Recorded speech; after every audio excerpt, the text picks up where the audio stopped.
आपको वास्तविक संख्या समझना है। वास्तविक संख्या क्या होता है? अब इसमें सबसे पहले एक चीज समझना है, क्लास 10th का ये जो है ना 1.1 का ये क्वेश्चन है, ठीक। और इसमें आपको वास्तविक संख्या के बारे में पढ़ना है, जिसे हम यूक्लिड व्यवहार से हल करते हैं 1.1 का क्वेश्चन में। लेकिन इससे पहले हम आपको ये चीज समझा दें कि संख्या क्या होता है और वास्तविक संख्या क्या है, और संख्या जो थोड़ा थोड़ा बेसिक चीज आप जानिए, ताकि जो आपको आगे चल के आसानी हर एक चीज में, ठीक ना। तो हम चलते हैं आगे, इसका बेसिक नॉलेज हम प्राप्त करते हैं थोड़ा सा, यानी संख्या होता क्या है। अब ये संख्या जो है ना, संख्या को हम दो भाग में बांटते हैं। पहला जो हम बांटते हैं ना, पहला हम बांटते हैं वास्तविक संख्या। क्या होता है? वास्तविक संख्या।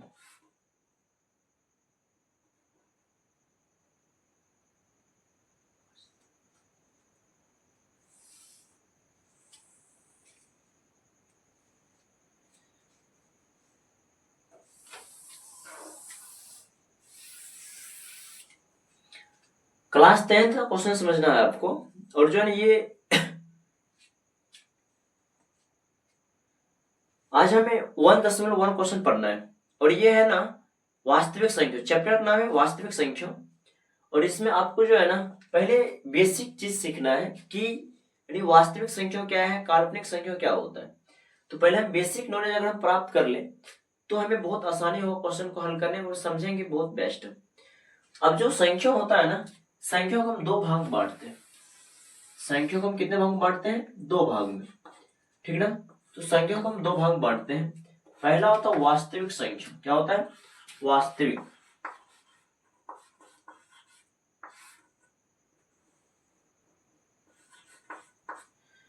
वास्तविक संख्या, ठीक ना।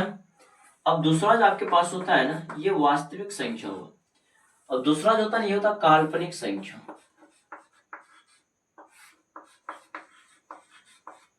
काल्पनिक संख्या, ठीक। पहला क्या होता है? वास्तविक संख्या, और दूसरा क्या होता है? काल्पनिक संख्या। अब वास्तविक संख्या क्या है इसके बारे में आपको जानना है। ये काल्पनिक संख्या के बारे में जो है ना अभी आपको जरूरत नहीं है। काल्पनिक संख्या को आपको जो है ना 11th में जानना है, ठीक ना। तो हम पहले वास्तविक संख्या को आपको बारे में समझाते हैं। वास्तविक संख्या का पहला जो चीज है ना, ये हमें पढ़ना आज प्राकृतिक संख्या के बारे में।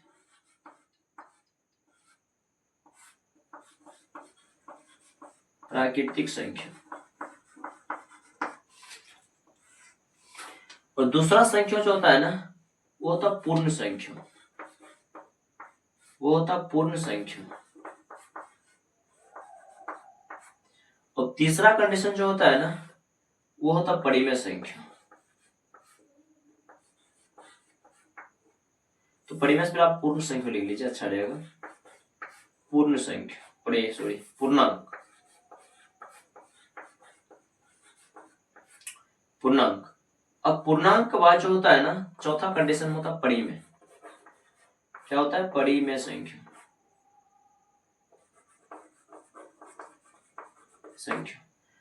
और चौथा के बाद जो पांचवा कंडीशन होता है ना, वो होता अपरिमेय संख्या। वो होता अपरिमेय संख्या।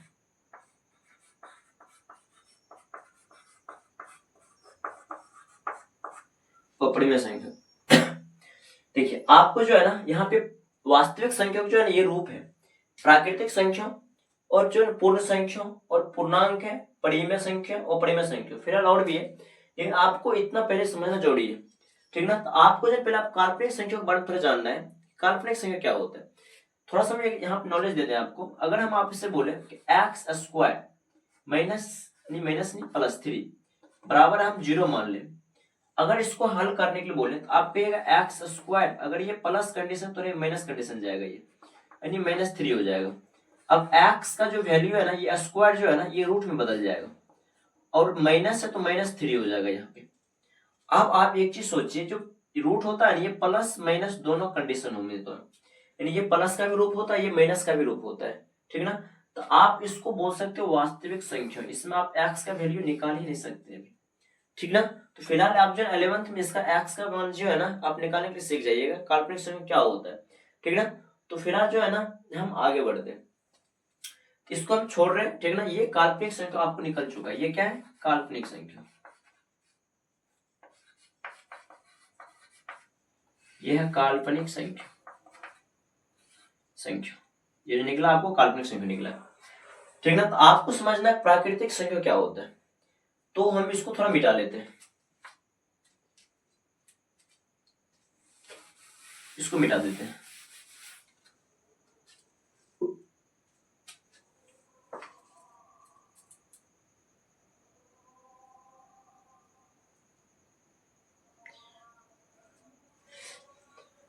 तो प्राकृतिक संख्या क्या होता है, जो प्राकृतिक संख्या है ना उसे हम नेचुरल नंबर कहते हैं। ये प्राकृतिक संख्या है, प्राकृतिक संख्या, इसे हम एन से सूचित करते हैं। प्राकृतिक संख्या को हम एन सूचित करते हैं। ये आप जो शुरू से ही जो है ना प्राकृतिक संख्या बारे में पढ़ते आए होंगे, इसका हम डेफिनेशन देना जरूरी नहीं है, लेकिन हम शॉर्टकट खींच के आपको हम समझा देते हैं। अगर हम आपसे बात करें जीरो नहीं 1, यानी एक से गिनती जितना भी संख्या हो वो सब क्या होता है प्राकृतिक संख्या। 1 2 3 4 5 ऐसे डॉट डॉट डॉट अनंत तक की संख्या, ये क्या है प्राकृतिक संख्या। इसको हम अंत नहीं कर सकते, ठीक ना।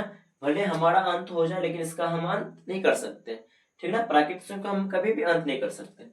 अब प्राकृतिक संख्या के बाद होता है पूर्ण संख्या, ये पहला कंडीशन हुआ। दूसरा कंडीशन होता है पूर्ण संख्या, ये पूर्ण संख्या। अब जो पूर्ण संख्या हो ना इसे हम डब्ल्यू से इंगित करते हैं, जिसे हम होल नंबर भी कहते हैं। इसे हम कैसे सूचित करते हैं डब्ल्यू से, ठीक ना। तो पूर्ण संख्या होता है ना, ये हम 0 प्लस जो है ना नेचुरल नंबर को मिला दो अब, ठीक ना। तो इसके बाद जितना भी नंबर होता है ना यानी 0 से लेकर यानी शून्य सहित प्राकृतिक संख्या को हम पूर्ण संख्या कहते हैं। 0 जितना भी संख्या 0 1 2 3 4 5 डॉट डॉट डॉट अनंत तक की संख्या, ये क्या होता है पूर्ण संख्या होता है, ठीक ना। ये जो आपको पूर्ण संख्या हो गया। अब पूर्ण संख्या के बाद आपको समझना पूर्णांक क्या होता है, 3 नंबर कंडीशन ये समझना आपको। पूर्णांक जो होता है ना ये धनात्मक और ऋणात्मक संख्या को हम पूर्णांक कहते हैं। जिस पर आपको बता दें अगर 0 है ये 1 हुआ, यहाँ पे अगर हम 2 दे दें 3 दे दें 4 दे दें डॉट डॉट डॉट, ठीक ना। और उसके बाद जो नंबर देना ना आपको -1 -2 -3 ऐसी संख्या जो है ना ये पूर्णांक कहलाता है। क्या कहलाता है ऐसी संख्या पूर्णांक कहलाता है। कोई दिक्कत नहीं आता। आप इसमें जो है ना अच्छे समझ गए होंगे प्राकृतिक संख्या क्या होता है। पूर्णांक को हम बता दें, इसे हम जेड से सूचित करते हैं, इसे हम जेड से सूचित करते हैं। इसे हम किसे सूचित करते हैं, जेड से सूचित करते हैं पूर्णांक को। अब हम आपको बता दें ये प्राकृतिक संख्या जो नेचुरल नंबर है इसे हम 1 से इंगित करते हैं, 1 2 3 4 5 6 ऐसे डॉट डॉट अनंत तक की संख्या प्राकृतिक संख्या होता है। अब जो पूर्ण संख्या होता है इसे हम डब्ल्यू सूचित करते हैं, ठीक ना। और 0 से लेकर जितने भी संख्या होता है वो पूर्ण संख्या होता है। अब जो पूर्णांक होता है ना ये धनात्मक और ऋणात्मक इस संख्या को हम पूर्णांक कहते हैं, इसे हम जेड सूचित करते हैं, ठीक। इतना चीज आप समझ गए होंगे। थोड़ा हम आगे बढ़ते हैं, जो आपके लिए बहुत अत्यंत जरूरी है वो है परिमेय, और उसके बाद आपको है वो परिमेय। ये परिमेय और अपरिमेय आज हम जो है ना आपको बहुत अच्छे समझाएंगे। परिमेय क्या होता है और अपरिमेय क्या होता है। ये परिमेय संख्या है, ठीक ना। तो हम परिमेय संख्या आपको हम समझा रहे हैं। ये 4 नंबर कंडीशन आप समझिए। परिमेय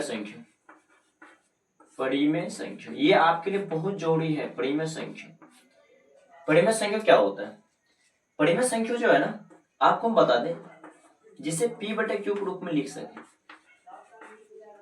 जिसे p बटे क्यू के रूप में लिख सके,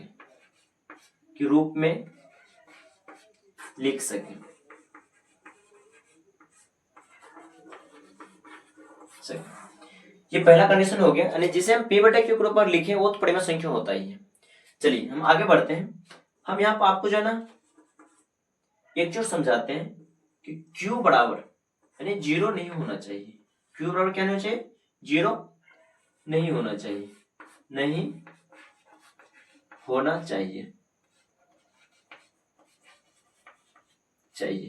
यानी q का जो वैल्यू है ना वो 0 नहीं होना चाहिए।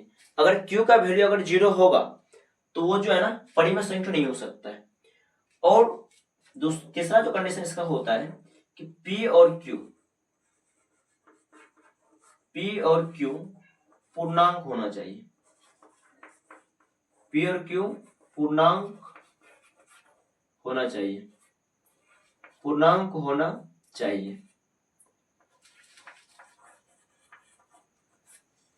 अब आगे हम फिर बढ़ जाते हैं, एक सब जरूरी चीज हम बता देते हैं कि P और Q पूर्णांक तो होना जरूरी है, लेकिन P और Q का जो HCF है ना, हमें एक होना चाहिए। P और Q का, P और Q, ये Q है, P और Q का HCF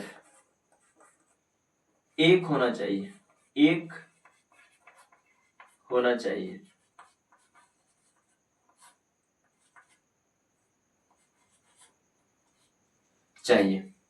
यानी P और Q का जो HCF है ना, हमें एक होना चाहिए, तभी ये क्या होगा, परिमेय संख्या हो सकता है, अन्यथा नहीं होगा।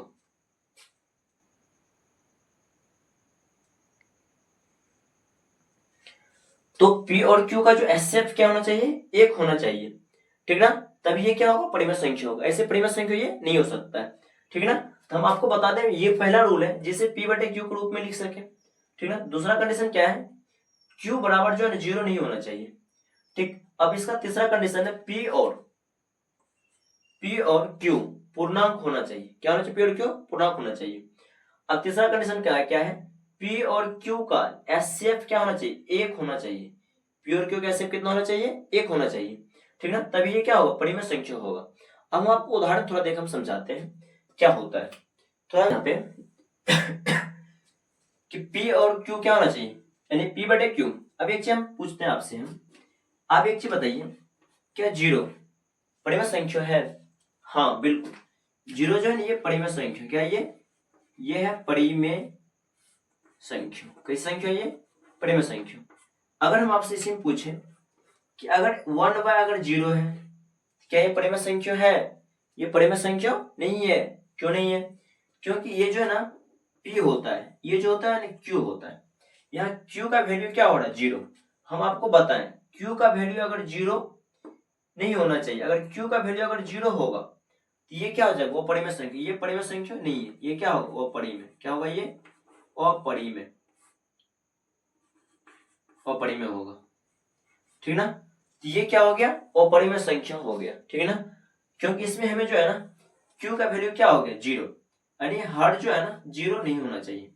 हम आपको एक और समझाते हैं कि अगर हम आपसे पूछें क्या 2/4 ये परिमेय संख्या है, तो आप कहिएगा कि हाँ 2/4 परिमेय संख्या, लेकिन ये परिमेय संख्या नहीं है, ठीक है ना। क्योंकि अगर हम 2 और 4 का हम HCF करते हैं ना, HCF यानी P और Q का HCF जब हम करते हैं ना, तो हमें क्या होना चाहिए, एक होना चाहिए। क्या होना चाहिए हमें, एक। लेकिन जब हम P 2 और 4 का अगर हम HCF करेंगे ना, तो इसका HCF निकल कर हमें 2 आएगा। क्या आएगा, 2। जिस कारण से ये जो है ना परिमेय संख्या है ही नहीं, ये परिमेय संख्या नहीं है, ये अपरिमेय संख्या का रूप हो सकता है। लेकिन हाँ एक चीज हम आपको बता दें, अगर इसका हम सरल करें, ठीक है ना, 2 और 4 का हम सरलतम रूप अगर निकालें तो तब ये परिमेय संख्या होगा। अगर 2 और 4 का हम सरलतम रूप लिखें, 2 दूनी 4, ये मेरे पास जो प्राप्त होगा या ना, ये आया हमें 1/2 आया। क्या आया, 1/2। अगर 1 और 2 का अगर हम HCF करेंगे ना, तो हमें क्या आएगा, 1। यानी ये परिमेय संख्या है। ये क्या है, परिमेय संख्या है, ये परिमेय संख्या है, ये परिमेय संख्या है। लेकिन ये परिमेय संख्या नहीं है, यानी हम यहाँ लिखेंगे कि यानी 2/4 का सरलतम रूप, का सरलतम रूप, सरलतम रूप परिमेय संख्या, परिमेय संख्या है, ठीक। यानी 2/4 का क्या है, यानी सरलतम रूप, मतलब इसको जब हम हल करके निकालेंगे ना, तभी ये परिमेय संख्या हो सकता है। 2 और 4 का सरलतम रूप हमें क्या है, परिमेय संख्या, नहीं तो नहीं है, ठीक। कोई दिक्कत, इस चीज को आप समझ गए होंगे। यानी 2 और 4 का सरलतम रूप क्या है, हमें परिमेय संख्या, यानी 2 और 4 का सरलतम रूप ही हमें परिमेय संख्या है, ठीक ना। तो ये परिमेय संख्या के बारे में आप समझ चुके हैं। अब परिमेय संख्या के बाद हम आपको समझा तो अपरिमेय संख्या क्या होता है, ठीक। तो अपरिमेय संख्या आपको समझना है, तो अपरिमेय संख्या आपको समझना है, अपरिमेय संख्या क्या होता है। ये जो अपरिमेय संख्या है ना, अपरिमेय संख्या, संख्या, तो इसके बारे में आपको समझना, अपरिमेय संख्या होता क्या है। अब जो अपरिमेय संख्या है ना, ये जो है ना अंडर रूट में अगर अभाज्य संख्या हो, क्या हो, अभाज्य संख्या। तो ये जो है ना वो अपरिमेय संख्या होगा। कब होगा, जब अंडर रूट में क्या हो, अभाज्य संख्या। अगर हम जैसे अगर बात करें, हम आपको बता रहे √3, ठीक, √2, √5, √7, ये सब क्या है, अपरिमेय संख्या है, ठीक ना। अन्य यानी रूट के अंदर में क्या होना चाहिए, अभाज्य संख्या, ठीक ना। जैसे हम पता है √3, √2, √5, √7। अब थोड़ा हम और आपको बता दें कि रूट के अलावा हम एक और आपको हम बोले क्या 1.3, इसमें हम वाट दे दें, तो क्या ये अपरिमेय संख्या है, नहीं, ये अपरिमेय संख्या नहीं है, लेकिन ये अशांत तो है, लेकिन पर ये अपरिमेय संख्या नहीं है, ये अशांत है, अशांत है और आवृत्ति भी है। क्या ये आवृत्ति भी है, इसलिए क्या है, ये परिमेय संख्या है, ये परिमेय संख्या है, ठीक। इस चीज को आप जो है ना अपरिमेय संख्या को बड़ा आप समझ गए होंगे, अपरिमेय संख्या क्या होता है, ठीक ना। ये सब अपरिमेय संख्या आपका, तो इस चीज को आप समझ गए होंगे। हम अब इससे जो है ना आगे चलते क्वेश्चन क्वेश्चन आपको क्या कहते हैं। उदाहरण आप हम आपको जो है ना एक और देते हैं, उदाहरण एक और समझना आपको।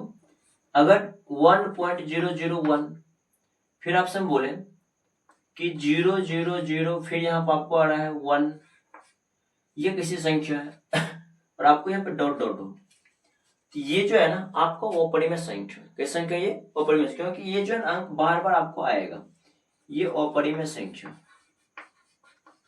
ये अपरिमेय संख्या।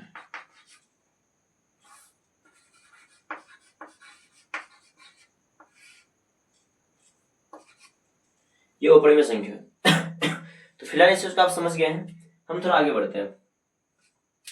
आपको ये क्वेश्चन समझना है कि ये हमें कहता क्या है। इसमें बोलता है कि यूक्लिड विभाजन एल्गोरिथम का जो है हमें प्रयोग करके जो है ना इसका हमें एचसीएफ ज्ञात करना है, ठीक है ना, और हमें यूक्लिड विभाजन से हम हल करना है। तो आपको ये चीज समझना है कि यूक्लिड विभाजन होता क्या है। अब जो यूक्लिड विभाजन होता है ना, यूक्लिड विभाजन फॉर्मूला होता है, यूक्लिड विभाजन बराबर होता है, विभाजन बराबर होता है ए बराबर BQ प्लस में आर होता है, ए बराबर BQ प्लस में आर होता है। इसमें जो होता है ना भाज्य, क्या होता है ये भाज्य, भाज्य फॉर्मूला होता है भाजक, भाजक गुना भागफल, भागफल, और प्लस में जो होता है ना आपको शेष होता है, प्लस में क्या होता है, शेष होता है। आपको इसमें जो है ना एक चीज जो है ना समझना जरूरी है कि इसमें भाज्य कौन होता है। आप जिसमें जो ए रहता है ना, ये क्या भाज्य है, बी क्या आपके पास है भाजक है, और क्यू जो है ना आपके पास है ये भागफल है, और आर को हम जो है शेषफल कहते हैं। क्या कहते हैं, आर को हम शेषफल, यानी ए को हम भाज्य कहते हैं और बी को हम भाजक कहते हैं, ठीक है ना, क्यू को हम भागफल और आर को हम क्या कहते हैं, शेषफल कहते हैं। तो ये भी ये जो है ना आप जो समझ चुके होंगे। और एक चीज आप समझिए यहाँ पे, आर का जो वैल्यू होता है ना, आर का वैल्यू 0 से क्या होता है, बड़ा, आर का मान क्या होता है 0 से बड़ा या बराबर होता है, आर का मान जो 0 से बड़ा या फिर क्या होती है, बराबर होता है। अब ये जो है ना भाजक यानी 20 क्या होता है, ये छोटा होता है, ठीक ना, 20 क्या होता है, ये छोटा होता है। आप यहाँ पे एक चीज नोट कर सकते हैं, शेषफल जो हमें होता है ना, शेषफल यानी शेषफल, शेषफल जो है ना 0 से बड़ा या बराबर होता है, बराबर होता है, ठीक। शेषफल 0 से बड़ा या क्या होता है, बराबर होता है। अब इसमें जो है ना, और भाजक से क्या होता है, ये छोटा होता है, भाजक से छोटा होता है, छोटा होता है, ठीक। इतना बात आप जो है ना समझ गए होंगे, यानी शेषफल क्या होता है, शेषफल 0 से बड़ा या बराबर होता है, ठीक ना, और भाजक से क्या होता है, ये छोटा होता है ये शेषफल हमें होता है। इतना बात इतना बात आप समझ चुके हैं। तो हम क्वेश्चन पर बढ़ते हैं, जो है ये सॉल्व कैसे होगा हमें ये। तो अब हमें इतना बात हम जानकारी ले चुके हैं।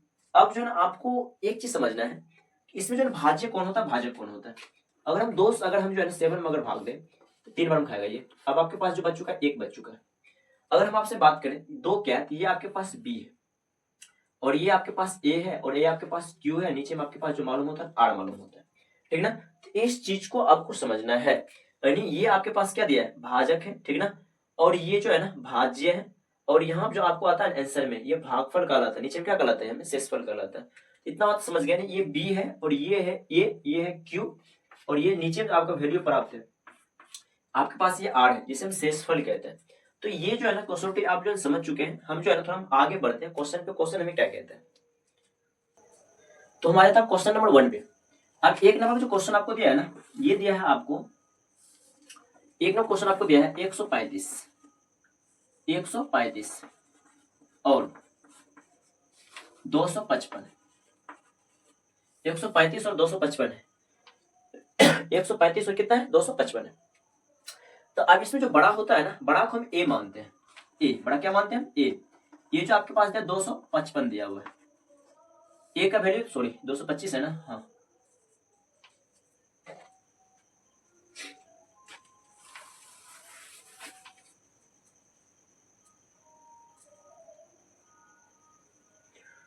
तो हम क्वेश्चन पाते, एक नंबर क्वेश्चन में क्या कहते हैं, इसमें जो है ना 135 है और 225 है, 135 और 225 है आपके पास। तो आप एक चीज इसमें समझना है, इसमें जो बड़ा होता है ना, बड़ा को हम ए मानते हैं। तो बड़ा मेरे पास क्या है, 225 है, इसमें ए बराबर हो जाएगा 225 और बी का जो वैल्यू हो जाएगा ना, बी बराबर हो जाएगा 135, यानी बी का मान क्या हो जाएगा 135। यानी इसमें जो बड़ा है ना, बड़ा को हम ए बोलते हैं और छोटा क्या बोलते हैं, बी बोलते हैं।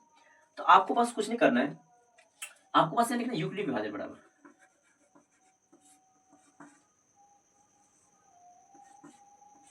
यूक्लिड विभाजन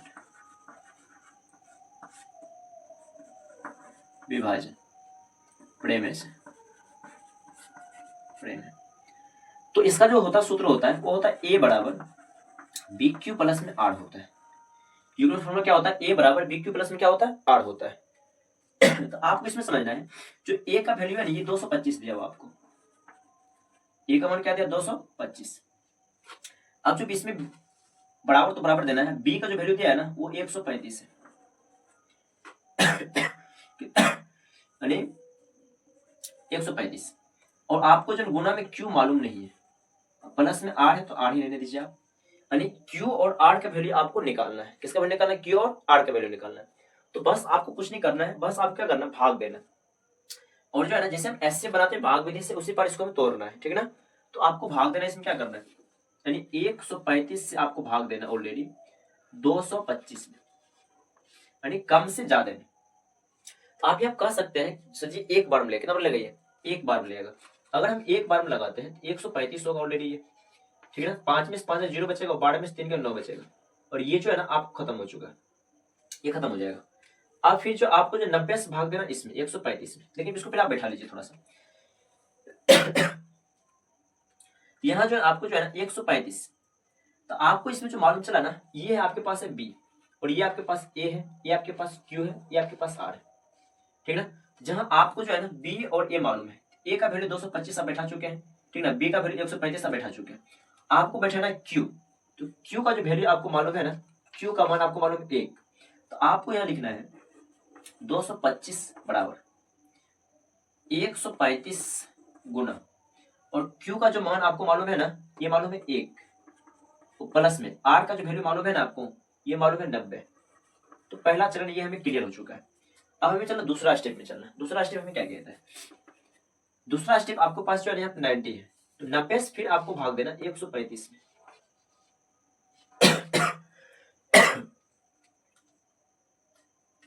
ये भी आपको एक बार मिलेगा 90। अगर इसको माइनस करते हैं 5 तो 5 होगा मेरे पास, और 13 में से 9 जाएगा मेरे पास 4 बच गया, यानी 45 आपके पास आ चुका है। तो फिर यहाँ हम कह सकते हैं, इसमें जो आपका जो ए का वैल्यू है ना, ये आपके पास 135 है। कितना है 135, क्योंकि ये मेरे पास बी है और ये है ए। तो आपको बोला ए का वैल्यू, ए वैल्यू आपके पास कितना है 135 बराबर बी का मान जो आपको है 90, ठीक ना, गुना देना है। अब आपको जो मालूम चलना है, यानी क्यू का मान जो है एक ही है आपके पास है। क्यू का मान क्या है 1, प्लस तो प्लस, और आर का जो वैल्यू आपके पास दिया है ना वो दिया आपके पास 45। क्या दिया है 45, आर का वैल्यू क्या दिया आपके पास, आर का वैल्यू आपके पास 45 है। तो आगे हम थोड़ा बढ़ जाते हैं। अब आपको फिर 45 से जो है ना 45 से भाग करना है, किसमें 90 में, ठीक है ना, दिखाई देता है।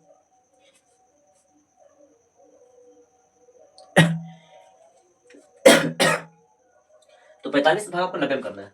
अगर कहिएगा तो ये जो है ना आपको लगेगा 2 बार में, कितना बार लगेगा ये 2 बार में। थोड़ा इसको इधर कर लेते हैं ताकि आपको अच्छा दिखाई दे। 45 हमें भाग देना 90 में, आपको ये जो लगेगा ना ये लगेगा 2 बार में, कितना बार लगेगा 2 बार में।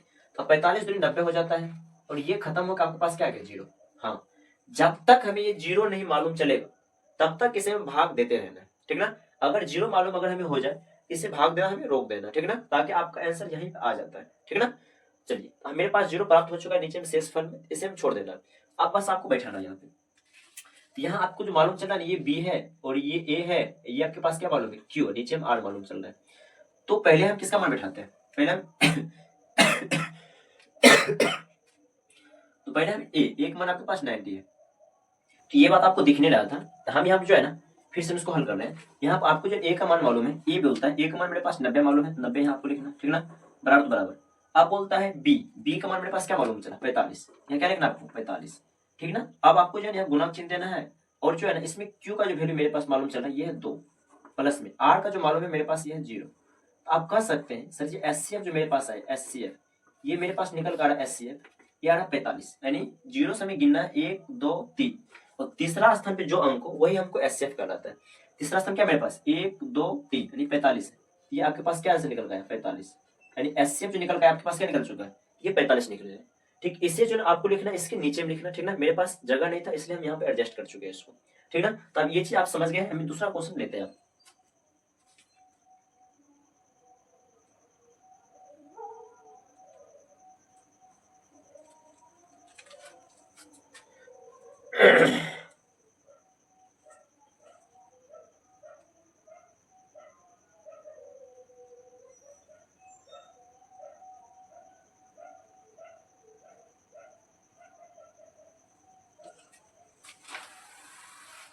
दूसरा क्वेश्चन में क्या बोलता है, दूसरा क्वेश्चन आपके पास जो यहाँ दिया है वो दिया 196 और 38,220 दिया हुआ है। कितना दिया है 38 22 और 0 आपके पास मालूम है। आप यहाँ कर सकते हैं जो बड़ा होता है ना वो मेरे पास एक कहलाता है, ये मेरे पास मालूम है 38 22 और 0 मालूम है, और जो छोटा जो होता है ना वो मेरे पास बी कहलाता है, बी। तो बी मेरे पास मालूम है 196। तो अब आपको क्या करना है इसमें भाग देना है, यानी कम से अधिक में भाग देना है। तो यूक्लिड का जो फॉर्मूला होता है ना वो आपको लिखना है यहाँ पे।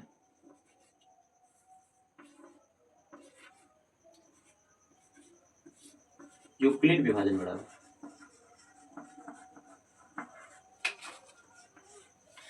तो इसका जो फॉर्मूला होता है ना वो होता है ए बराबर बी क्यू प्लस में आर होता है, ए बराबर बी क्यू प्लस में क्या होता है आर होता है, ठीक है ना। तो अब आपको इसमें ए का वैल्यू मालूम है, ए का वैल्यू आपके पास क्या मालूम है, वो मालूम है 38 22 और 0, यानी 38 से 220 मालूम है। अब बराबर तो बराबर देना है, और बी का वैल्यू क्या मालूम है आपको 196 मालूम है, 196। अब यहाँ पे एक चीज आप कह सकते हैं, आपको जो है यहाँ क्यू का वैल्यू मालूम नहीं है, यहाँ बीच में कुछ नहीं गुना होता है, क्यू का वैल्यू मालूम नहीं है तो क्यू प्लस में आर का वैल्यू आपको मालूम नहीं है, यानी क्यू और आर का वैल्यू हमें निकालना है इसमें। तो बस आपको कुछ नहीं करना है, बस ये काम करना है, हमें इसका एचसीएफ यानी भाग विधि कर लेना है। 196 और यहाँ पे 38 22 और 0 है। आप यहाँ एक चीज कर सकते हैं, हमें ये लगेगा कितना बार में, हमें इसको एक बार में लगाना है 196। अगर हम 12 में 6 घटाएंगे तो ये 6 बचेगा, ठीक है ना। अब यहाँ पर हम जो है ना ये हो चुका आप 17 में सुनोगे आपके पास बच चुका 8। अब जो है ना ये जो है ना ये हो गया 1, तो 186, फिर हम यहाँ पर 2 उतारते हैं। अब जो मेरे पास लगेगा ना ये हमें 9 बार मिलेगा, 196 को अगर हम 9 करते हैं ना तो 9 छाक 54 होता है, ठीक है ना। 9 9 81, 81 5 कितने हो गया 86 6 बाकी 8 हो गया आपके पास, और 9 8 17 1764 हो गया आपके पास, यानी 8 में कितना होता है 1764 होता है, यानी सॉरी 9 बार में 1764। आपको क्या लिखना है 1764 लिख देना है। आप यहाँ आप क्या करना घटाना है, अब ध्यान दीजिए अगर 12 में से अगर हम 8 घटाते हैं तो मेरे पास जो प्राप्त होता है ना ये सॉरी 12 में 4 घटाएंगे ना ये 8 प्राप्त हो जाएगा। अब एक चीज ध्यान दीजिए, ये 6 था ना, ये 15 हो गया, ये 9 हो गया मेरे पास, ये क्या हो गया 0, ये भी क्या हो गया 0, ठीक ना। अब फिर आपके पास क्या होता रहेगा 0। अगर इसको हम 5 बार लगाते हैं ना तो ऑलरेडी मेरे पास ये खत्म हो जाएगा, यानी 5 बार भी 196 को अगर 5 करते हैं ना तो 980 मेरे पास क्या होगा ये मालूम चल जाएगा, ठीक है ना। आप गुना करके देख लीजिएगा, ठीक ना। हमें जो है ना ये अनुभव हो चुका है कितना बार होगा ये, ठीक है ना, क्योंकि हम लोग इसको बार बार जो है ना बनाते हैं। तो हम इससे जो है ना थोड़ा हम आगे बढ़ते हैं। तो अब आपको यहाँ पे एक चीज समझना है कि आपको क्या मालूम नहीं है, क्यों नहीं मालूम है और आर नहीं मालूम है, ये हम आपको बता रहे हैं। ये क्या है क्यू है, ये आपके पास आर मालूम चल चुका है, ठीक है ना, ये हम आपको बता चुके हैं। आप यहाँ पे जो है बैठा सकते हैं 38, 22 और 0 बराबर हो जाएगा 196 गुना क्यू का जो मान है ना आपके पास ये 195 है, 195 प्लस में आर का जो मान आपके पास है ये 0 दिया हुआ है, ठीक है ना। आपको बताएं जो तीसरे स्थान पर होता है वही एसएफ होता है, 1 2 3, यानी एसएफ जो आपके पास निकल का आया ना वो आया 196। ये आपका क्या आ चुका है आंसर आ चुका है, 196 क्या गया एसएफ आ चुका है, यही आपका आंसर हुआ।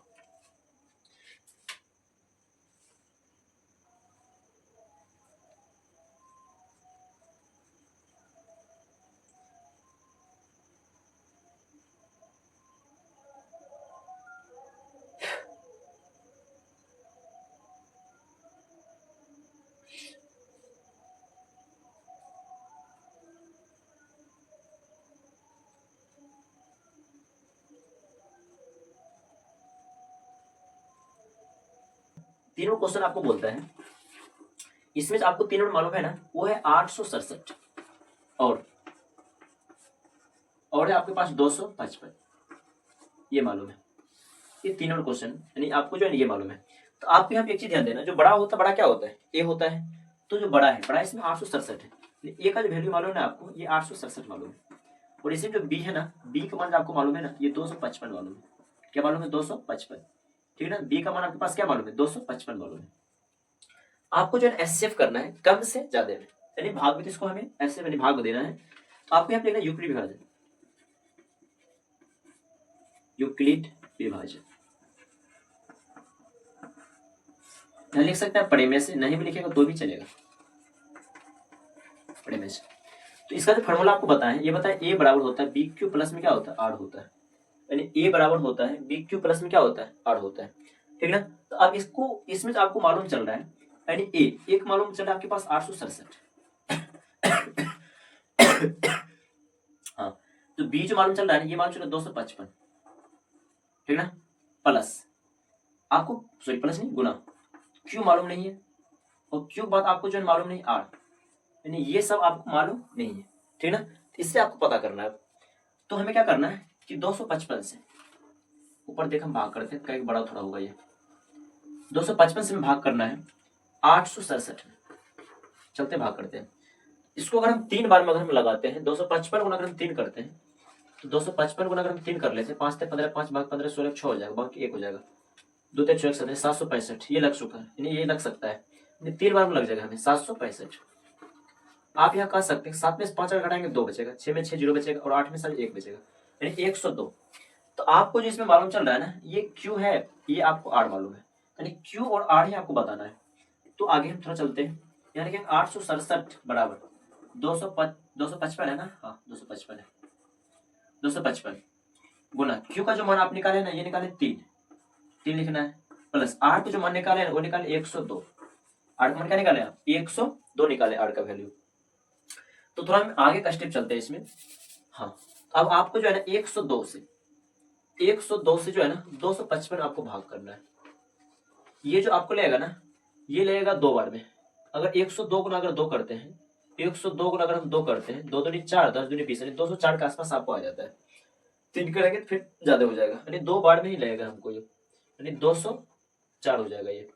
अब 5 में से 4 अगर घटाएंगे मेरे पास क्या बचेगा 1 बचेगा, ये 5 हो गया, ऑलरेडी आपके पास ये खत्म हो गया, यानी क्यू जो आपको पता चल रहा है ना वो 2 और आर पता चल रहा है 51। आप यहाँ कर सकते हैं इसमें जो आपको मालूम है ना 255 ये ए है 255 बराबर बी जो मालूम है ना ये 102 मालूम है 102। अब गुना तो गुना यहाँ आपको देना है। अब जो यहाँ पे एक बोला क्यू, यानी क्यू का जो वैल्यू मालूम है ये मालूम आपको 2 मालूम है, क्यू का क्या मालूम है आपको 2, प्लस में आर का जो वैल्यू मालूम है ना ये 51 मालूम है, क्या मालूम है 51 मालूम है। तो इतना बात आप समझ चुके हैं, यानी अब 51 से फिर भाग देना 102 में, 51 किस भाग में नाम है? 102 में। तो आप आराम से हम दे सकते हैं 51 से भाग आपको 102 में देना है, 102 में। तो ये 2 बार लग जाएगा। ये क्या हो चुका? शेषफल आपको 0 आ चुका है। जब 0 अगर शेषफल में आ जाए तो हमें क्या समझना है? मेरा हिसाब जो है ना, अब भाग हमें इसे नीचे नहीं रहना है, नहीं, मेरा हिसाब का आंसर अब यहाँ पे निकलने वाला है, यहीं पे हमको छोड़ना है। तो शेषफल में 0 आ चुका है। ठीक, अब आपको बैठाना है यहाँ पे। अब आपको जो इसमें ए मालूम है, ये है 102, क्योंकि जो बड़ा होता है ना, ये हमको ए होता है, ये मेरे पास बी होता है, ये मेरे पास क्यू होता है, नीचे आर होता है। तो ए का जो मान मालूम है ना, आपको मालूम है ए का मान 102, तो 102 लिखना है यहाँ। ठीक, बराबर तो बराबर। अब जो बी का वैल्यू मालूम है ना, ये मालूम है 51। अब गुना तो गुना देना है हमें। अब आर का अगर हम बात करें ना, तो आर मालूम है, नहीं सॉरी, पहले क्यू भरना है ना। क्यू क्यू मालूम मेरे पास क्या है? 2 है। ठीक है, क्या हमें क्यू खोज रहा है? क्यू मेरे पास क्या 2 मालूम है। और आर, आर का जो वैल्यू मालूम है मेरे पास, ये मालूम है 0। क्या मालूम है? 0। अभी आप कह सकते हैं मेरे पास जो तीसरा स्टेप है 1 2 3, जो तीसरा स्टेप आता है ना, वही आपका एससीएफ होता है। आप यहाँ कह सकते हैं एससीएफ मेरे पास क्या प्राप्त हो रहा है? ये 51 प्राप्त हो रहा है। ये आपका क्या आ जाएगा? आंसर आ चुका है 51। ऐसा क्या आ गया आपके पास? 51 आ चुका है। तो फिलहाल जो है ना, ये क्वेश्चन पूरा पूरा जो है ना आप सॉल्व कर चुके हैं। और ऐसे आपको तोड़ना है, ठीक ना, और इसको सामने में हमें हल करना है। जैसे हम सामने में इसको तोड़ने, बस सामने आपको तोड़ना है एग्जाम में भी। तब जो है ना, इसका दोनों क्वेश्चन आपको हल करना है। दोनों क्वेश्चन में कहता क्या है?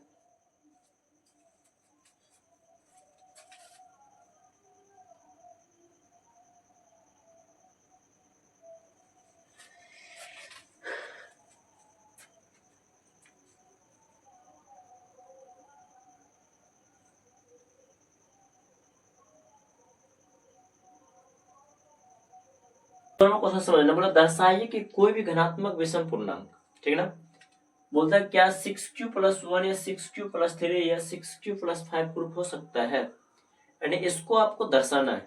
यानी बोल रहा है विषम पूर्णांक, क्या बोलता है? विषम पूर्णांक।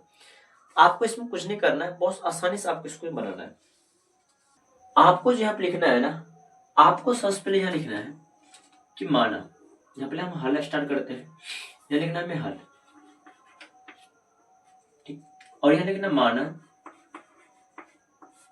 विषम पूर्णांक, पूर्णांक वो हो जाएगा ए। आप यहाँ कह सकते हैं पूर्णांक क्या होता है। इससे हम पीछे एक वीडियो आपको बताया पूर्णांक क्या होता है। पूर्णांक जो होता है ना, ये धनात्मक ऋणात्मक संख्या मिलकर बनता है। जैसे 0 हो गया, ठीक ना, 1 2 3 4 डॉट डॉट डॉट बहुत सारा है, ठीक ना। उसके बाद हो गया -1 -2 -3 -4। ऐसी संख्या को हम पूर्णांक कहते हैं, ठीक है ना। क्या कहते हैं? ऐसी संख्या को हम पूर्णांक कहते हैं। इसको थोड़ा हम सॉल्व कर लेते हैं। तो क्या माने? माना यानी विषम पूर्णांक क्या हो गया? ए हो गया। अब जो आपके पास जो क्वेश्चन दिया है ना, इसको जरा समझिए आप थोड़ा सा। आपको बोल रहा है 6q+1, क्या बोलता है? 6q+1, ये क्वेश्चन आपको है, ठीक ना। अब बोलता है 6q+3 6q+5 तक के रूप होना चाहिए। कहां तक होना चाहिए? 6q+5 तक रूप होना चाहिए। तो आपको इसमें एक चीज समझना है। अब जो बोल रहा है 6q+5 तक का रूप होना चाहिए, तो आपको इसमें जो मालूम है वो मालूम है, ए बराबर जो होता है ना, वो होता है BQ प्लस में आर मालूम होता है। ए बराबर क्या होता है? BQ प्लस में आर मालूम होता है। इसमें ए का वैल्यू हमें नहीं मालूम है, ठीक है ना। अब बोल रहा है बी आपके पास 6 है, क्यू तो क्यू मान लीजिए, और आर का मान आपके पास क्या है? 5 दिया हुआ, ठीक ना। ये मालूम है आपको। तो आपको एक चीज ध्यान देना है कि यहाँ लिखना कि माना विषम पूर्णांक ए हो गया। अब यहाँ लिखना है भाजक। जो भाजक होता है ना, भाजक को हम बी से स्वीट करते हैं। भाजक को हम बी से स्वीट करते हैं। किससे करते हैं? बी से। अब जो भाजक मालूम है ना आपको, भाजक यानी बी, भाजक जो मालूम है आपको, ये भाजक मालूम है आपको 6। क्या मालूम? भाजक, भाजक आपको जो मालूम है ना, ये 6 मालूम है। क्या मालूम है? 6। यहाँ आपको लिखना 6, यानी भाजक क्या मालूम हमें? 6। अब आपको इसमें आर का जो मान है ना, क्या रखना, ये आप समझिए। आपको यहाँ लिखना शेषफल बराबर, यानी शेषफल। थोड़ा इसको हम छोटा करके लिखते हैं यहाँ पे, शेषफल, यानी शेषफल को हम आर से सूचित करते हैं। ये जो आर का जो वैल्यू होगा ना, अब जो ये था, ये भाजक से क्या होता है? ये छोटा होता है। जैसे अगर आप मानिए, अगर 6 से हम कोई संख्या में अगर हम भाग दे रहे हैं, जिससे मानिए ये आपके पास b होता है, यहाँ क्या होता है a होता है और यह q होता है, ठीक ना। तो अगर हम 6 से अगर 5 में अगर 6 से अगर हम 8 में भाग देते हैं तो 6 कम 6 होता है, 8 में 6 क्या बच गई है 2, यानी शेषफल क्या होता है, ये भाजक क्या होता है, ये छोटा होता है। आपको हम बता चुके कभी भी अगर यहाँ पे शेष आएगा ये भाजक क्या होगा, ये छोटा ही होगा, बड़ा हो नहीं सकता है। यानी 20 क्या होगा, ये छोटा होगा शेषफल। यानी r का मान क्या होता है, r का जो वैल्यू होता है r का वैल्यू ये क्या होता है, भाजक से छोटा होता है। आपको हम यूक्लिड विभाजन में समझाएं, आगे आप जो देख लीजिएगा। r का मान क्या होता है, यानी जो b होता है ना इसे छोटा, यानी भाजक क्या होता है, छोटा होता है। तो हम r का मान क्या मान लेंगे, यहाँ 5 तक हम रूप मान सकते हैं। यहाँ मान लेंगे, आपको मानना है यहाँ पे 0 1 2 3 4 5, या 5 तक हम लोग मान चुके हैं, यानी 1 से लेकर हम 5 तक मान चुके हैं, ठीक है ना। तो आप एक चीज आपको यहाँ ध्यान देना है, आपको ये बस लिखना है यूक्लिड विभाजन से। क्या लिखना है आपको, यूक्लिड विभाजन, यानी यूक्लिड विभाजन,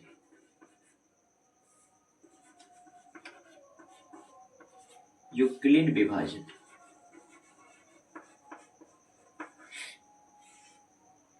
पढ़े में से,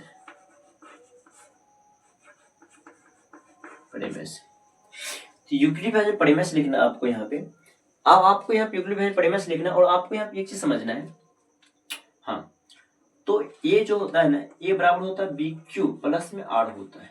ये यूक्लिड विभाजन पढ़े में फॉर्मूला होता है। आपको यहाँ पे ये चीज लिख देना है। अब आपको यहाँ बस बैठाना है और आराम समझना है। अब यहाँ पे लिखना आर बराबर, यहाँ लिखेंगे कि तब, ठीक है ना, आर बराबर तब या जब दे सकते हैं, जब आर बराबर को पहले क्या रखना है 0।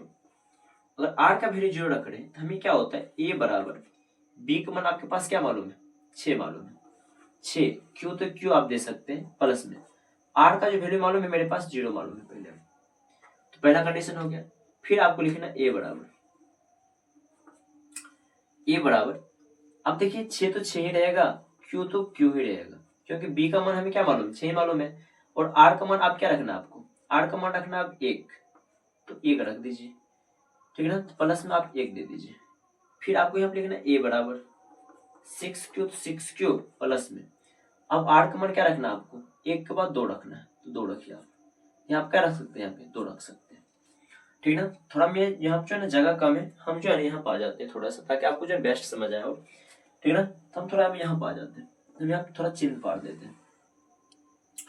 तो आप एक चीज ध्यान दीजिए यहाँ पे, अब फिर आप क्या लिखना है, ए बराबर 6q प्लस, अब जो यहाँ पे जो आर है ना, आर के बजाय क्या रखना आपको 3 रखना है, क्या रखना है 3 रखना है, तो हम यहाँ कॉमन 3 दे देते हैं, ठीक है ना। तो फिर आपको जो है ना ए बराबर लिखना है, ए बराबर 6q प्लस, अब 3 के बाद क्या मेरे पास 4 है, तो हम यहाँ क्या लिख देंगे 4, ठीक। आपको यहाँ क्या लिखना है 4 लिखना है, ठीक है ना। और फिर ए बराबर लिखना है 6, तो 6 ही रहेगा, 6 के सिर्फ बार बार क्यों दे रहे हैं, 6 जो है बी का मान आपको 6 मालूम है, तो बी का जो वैल्यू है मेरे पास 6, इसलिए बी से हम क्या दे रहे हैं 6, और क्यू आपको मालूम नहीं है, ठीक है ना, तो क्यू प्लस तो प्लस, और आर, आर का मान क्या रखना है 4 के बाद हमें आर का मान रखना 5, क्या रखना आर का मान हमें 5 रखना है, यहाँ कॉमा देख हम क्या भर दिए 5, यानी हम यहाँ पर आर का मान बैठा रहे हैं, क्या बैठा रहे हैं हम आर का मान यहाँ पे हम बैठा रहे हैं, ठीक ना। तो अभी हम क्या रख देंगे 5, क्या रख दिया यहाँ पे 5। अब आपको इसमें पूर्णांक पहचानना है, क्या पहचानना है पूर्णांक, यानी कैसा पूर्णांक कौन है। अगर हम 6 और 0 कर हम जोड़ते हैं, ये मेरे पास 6 प्राप्त होता है, और 6 कैसा संख्या है, ये सम संख्या है, ठीक है ना, ये कैसा पूर्णांक हुआ हमें सम पूर्णांक हुआ, ठीक है ना। अब यहाँ पे एक चीज ध्यान दीजिए, और 6 और 1 अगर हम जोड़ते हैं ना, ये 6 1 तो होता है, ये 7 होता है, ये मेरे पास क्या प्राप्त हो रहा है विषम पूर्णांक, यानी ये क्या मेरे पास है, ये मेरे पास जो प्राप्त हो रहा है ना ये विषम पूर्णांक है, क्या ये विषम पूर्णांक, यहाँ आप लिख सकते हैं विषम पूर्णांक, ठीक है ना, यहाँ पर आप लिख लीजिए सही से विषम पूर्णांक, विषम पूर्णांक, ठीक है ना, विषम पूर्णांक है।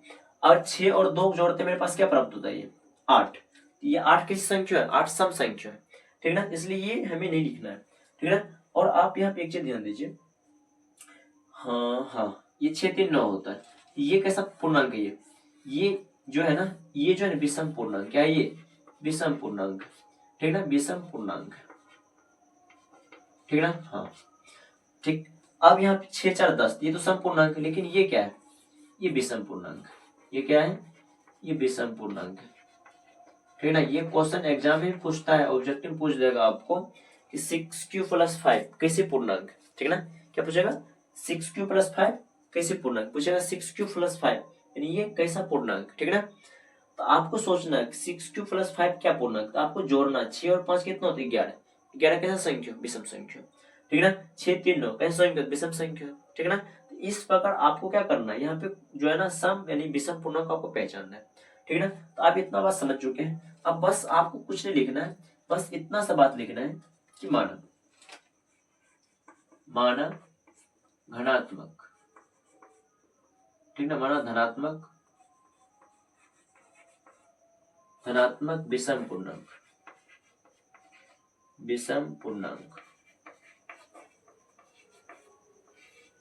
पूर्णांक किस रूप में होता है, ये जो होता है ना 6q प्लस यानी 1, ले देंगे 6q + 1, एक मिनट देखता है आपको,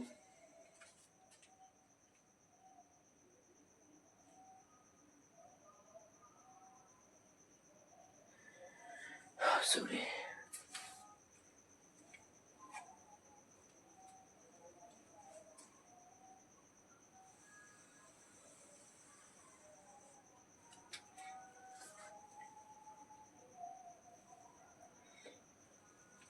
हाँ। तो आपको जो यहाँ पे अब लिखना है ना, ये लिखना 6q + 1, ठीक है ना।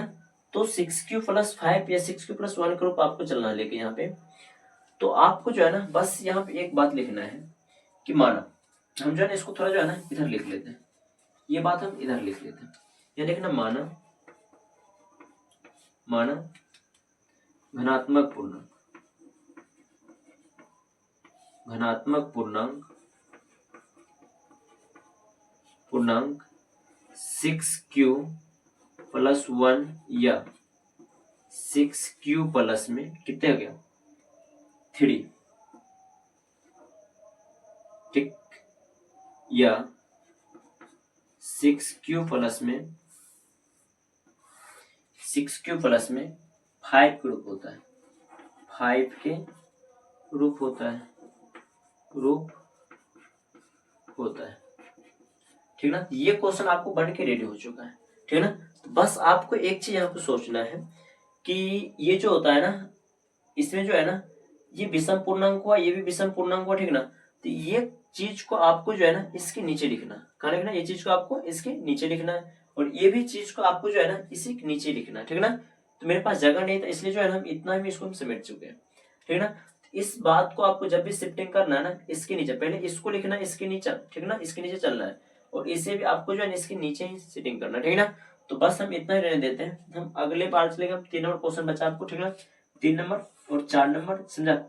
इसके बाद जितना क्वेश्चन होगा हम जो है ना सही से आपको हल कर देंगे। बस फिलहाल आज के लिए इतना ही रहने दीजिए।